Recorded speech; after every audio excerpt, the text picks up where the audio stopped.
It's no secret North Korea has a whole lot of nuclear power. North and South Korea recently held a summit where they agreed to work towards a complete denuclearisation of the Korean Peninsula. But that word, denuclearisation, it means something a bit different to the North and to the US, a close ally of the South. The US want North Korea to get rid of their entire nuclear arsenal permanently. And North Korea, they want America's military presence on the Korean Peninsula to be substantially smaller. They see it as a constant threat of invasion from the South. And the US has nukes too, after all. These two countries have played this game for years. Threats, talks, concessions, sanctions, and then betrayal, they've all marked previous failed attempts to find a way forward. Bill Clinton and George W. Bush both tried negotiating with North Korea, and both times the country said it would give up its nuclear program. We all know how that worked out. And now Donald Trump's attempt at negotiations has also derailed, with North Korea raising the prospect of a nuclear confrontation. So if this showdown eventuated, just how much of the world could be at risk? Let's start with short-range ballistic missiles.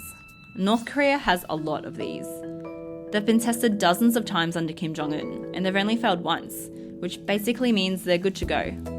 The most powerful short-range missile they've got can reach targets up to 1,000 kilometers away, which includes all of South Korea as well as part of Japan. The South do have a handy present from the US, a terminal high-altitude area defense system to help them intercept missiles. But the North also have some other short-range missiles which could evade this system. Their medium-range missiles have double the reach of the short-range ones, putting all of Japan within reach. And like the short-range missiles, they're pretty reliable. Only 2 out of 16 tests have failed. North Korea is also working on missiles which will be able to launch from a submarine. They're still a while away. Only 3 out of 6 tests of these missiles have been successful.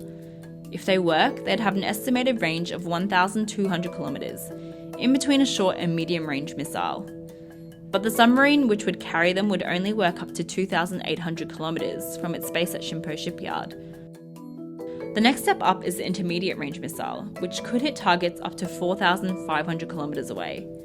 That puts a lot of Southeast Asia in range, as well as the US military base of Guam. These missiles are less of a threat for now. Only 3 out of 14 tests have been successful under Kim Jong-un. But there's still a cause of concern. Hwasong 12 appeared in 2017, and while the first few tests weren't successful, at least 2 of the most recent ones were. Some experts think this could mean it's ready for operation. But these smaller missiles all pale in comparison to the Intercontinental ballistic missile. After the first successful test of the Hwasong 14, experts estimated its range at 8,500 kilometers. That's about 8 times the distance of a short-range missile.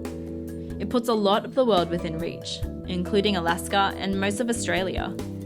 But the second test gave it an even higher estimated range of 10,000 kilometers.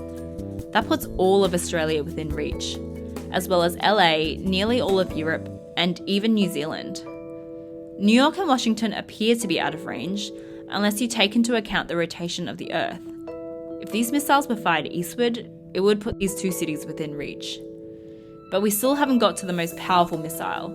That title belongs to the Hwasong 15. This missile flew higher and longer than any other previous test by the North Koreans, reaching a range of 13,000 kilometers.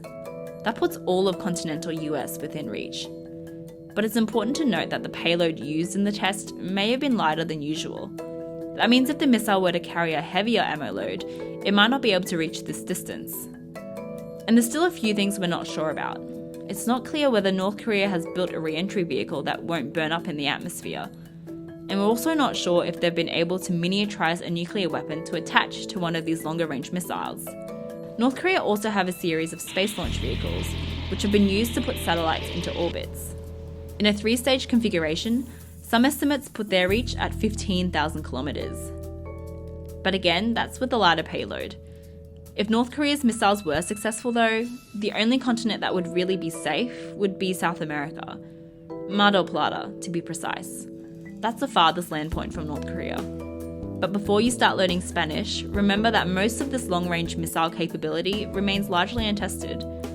North Korea are estimated to have several hundred short and medium-range missiles though, so if anything were to happen, their fire would likely be directed at their immediate neighbours. And with big players like the US and China competing to protect their interests in the region, Any attack will have implications for the whole world.